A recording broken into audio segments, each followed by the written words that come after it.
What is up, Nerf Nation? It's your boy Nomadico, and I am back with another blaster review. Today we're going to go back to 2024. I know, so long ago, seeing as it's now 2025.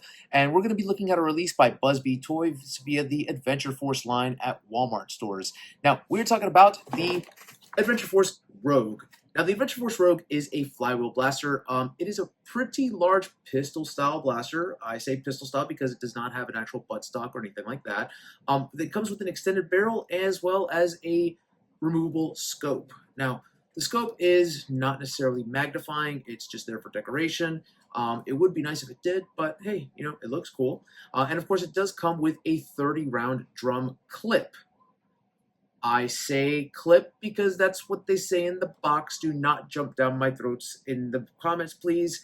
Yes, I know it's a magazine. I know. I don't make the box. I just read what's on the box as a reviewer.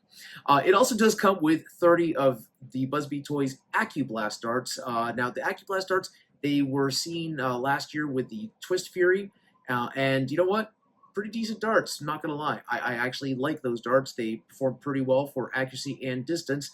Not quite as good, or just to say when it comes to velocity, as elite darts. And good is one of those quote words, because elite darts are not good. But they are up there, and they're definitely accurate, and a very good alternative if you don't want to use the Adventure Force waffle darts or the Nitro Shard darts. I just said Nitro Shard. That is what I think about the Nitro Shot darts is, yeah, they're not that great. But anyways, so that being said, back to the blaster, of course, it is powered by 4 AA batteries, and it does have claims of up to 80 feet of distance. We're going to actually put that claim to the test, because normally when Busby says 80 feet, it actually means 80 feet, if not more. So that being said, let's go and actually get this box opened up and see just what is inside of here. Okay, so of course we do have some pretty thick zip ties here. Let's go and actually take these off.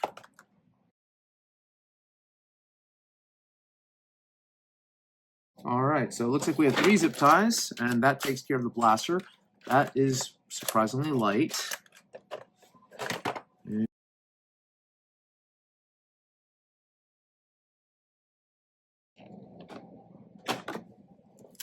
Now, I understand securing the package here.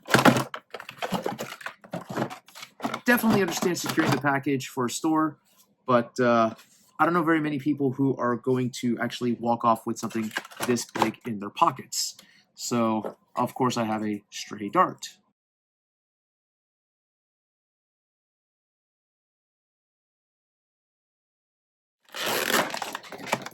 So we have our darts, and that is what's inside this box.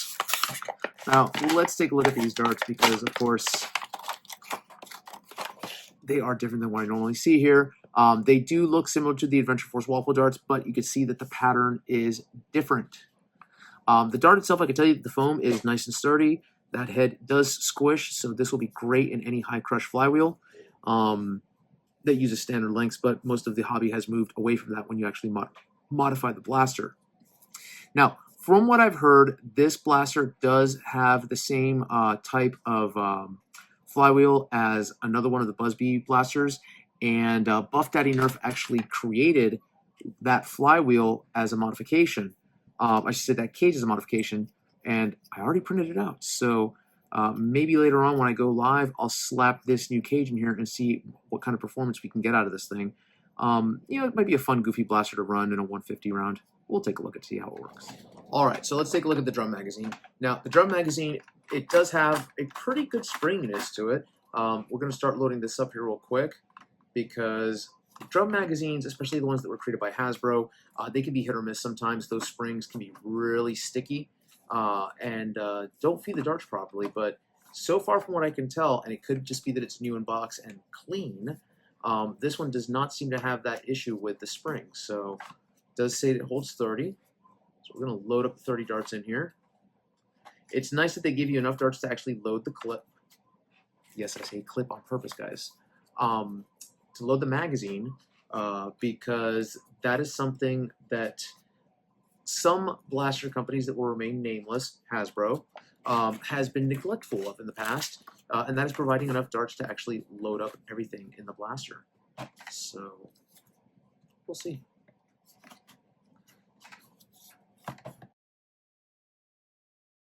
So we'll see. Now that is starting to actually compress quite a bit. There we go. All right, so we have the 30 darts loaded in here, and as you can see, there is a little bit of room left. You could probably fit one more dart in here if you were brave. I would not recommend it because already when we were getting towards the last 10, you were having to push down significantly on these darts. It's a good thing that the AccuBlast darts have a nice strong foam to them because that could be a problem if it was one of the much weaker elite darts, or even, and I hate to call them out, the Adventure Force waffle darts that have a they're not a bad foam, it's just a little bit more pliable. So we have our magazine now loaded. Now let's take a look at the blaster itself. All right, so for a pistol style blaster, this thing is pretty large. It could also, act as a rifle if it had a stock, but it's really cool looking. I do dig the aesthetics. It's very sci-fi-esque. That scope, you know what? It does have a reticule in it, so you can target. It's just not really zooming. And then, of course, you do have a jam door here. There's the jam door, and you can see that the flywheels are side by side. That is different from the normal Hasbro blasters that are vertical. So this is a horizontal flywheel system, and I'm digging that. Now, this does look like it has something here. I believe this might be the battery door. Is that what that is? It is, yes. This is actually the battery door. So batteries go into the back, and of course you have a pusher system in here, which is hidden inside. So this may be interesting to take apart. Of course, you do unscrew down here. We might want to replace this later on with an actual thumb screw, though that would be a very deep thumb screw. That's not cool at all, but I guess it's for security reasons. Oh well. And then, of course, you have your barrel attachment. Now, this barrel attachment just twists in. It's threaded. And I am curious if this actually works with the Snipe or any of the other Busby blasters.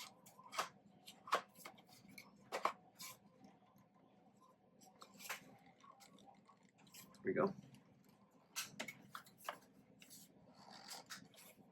Okay, well then, that did not thread properly, apparently.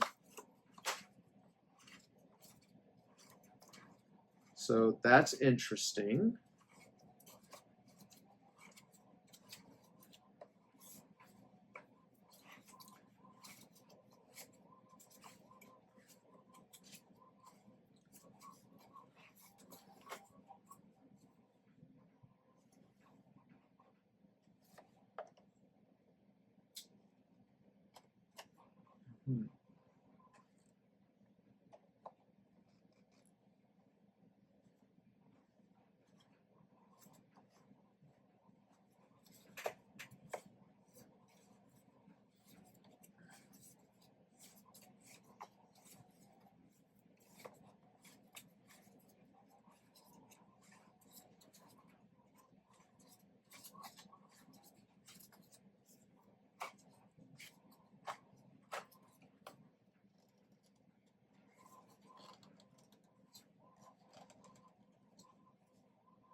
Okay, all right. So one note about threading this blaster in. If you start with the nozzle, with the little, I guess, iron sight upwards, then it should thread properly. It does click at one point in time. Just keep on threading until you can actually rotate it to the top, and you should be okay. There is a lot of hair on this blaster. This is what happens when you have dogs, people. So there you go. And then, of course, the scope just slides on the actual Busby rail itself. Now, you do have other scope accessibles, or to say other accessories available to you. This might actually work really well with the Thermal Hunter scope, which might be pretty neat. But yeah, I do like the overall feel of this blaster. It does feel pretty comfortable. And I can definitely see that it is an actual metal spring that they use in there. You can just feel that. The spring itself does feel very toy-like. So it's not a snappy trigger, kind of like you would be used to if you're using pro-level blasters. But it's not bad. The plastic itself feels pretty sturdy. Doesn't bend too much. This is actually really solid.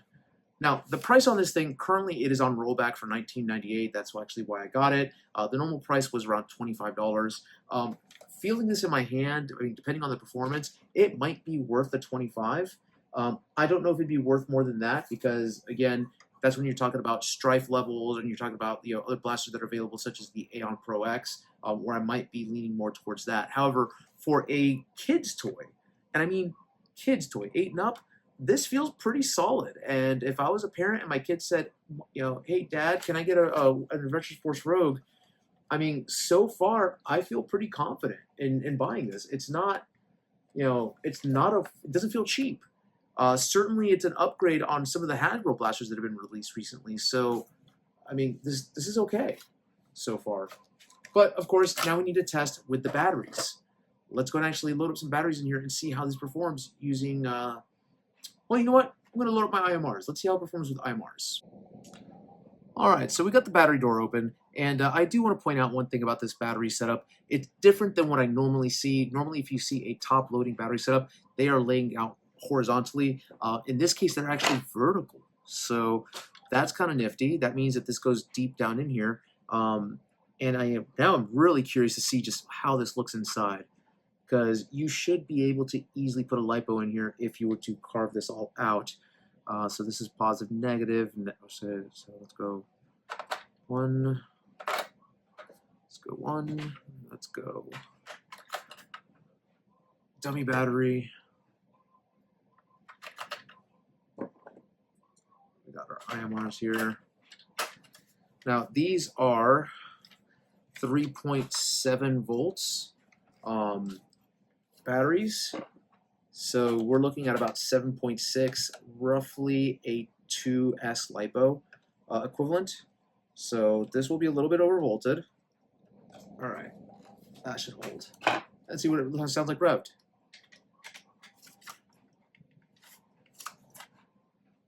Blocks, don't we? Huh. Okay.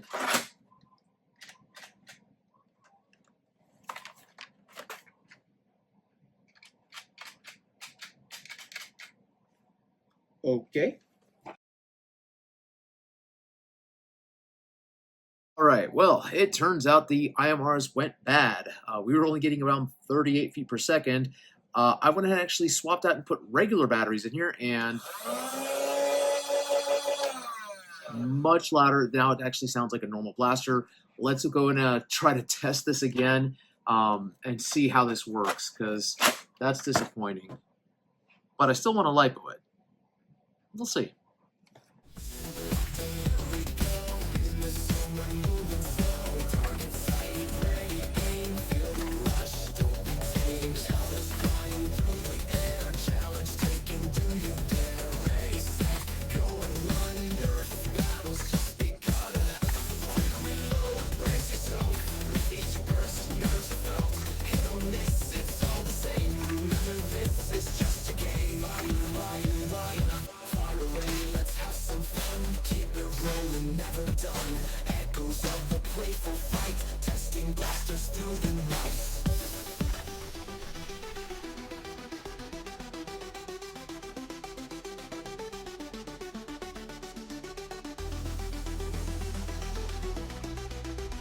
So this chronograph, we got over 80 feet per second. So this should surpass the up to 80 feet that's promoted on the box. We're going to actually rev this up and do a straight shot and an angled shot and see how far these AccuBlast darts can fly from the Adventure Force Rogue.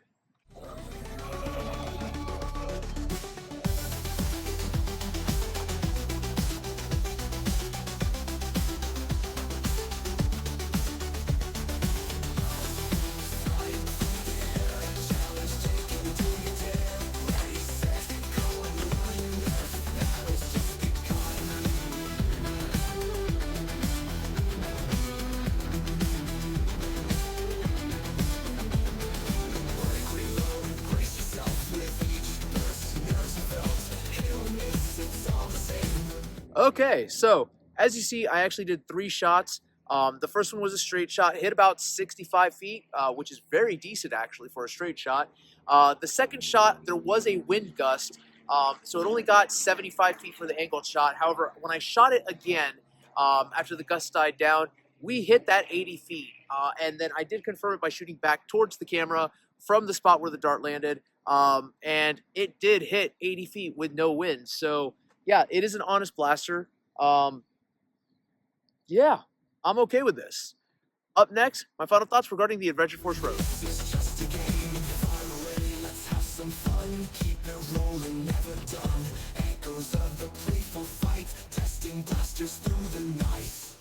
Okay, so I'm back with my final thoughts regarding the Adventure Force Rogue.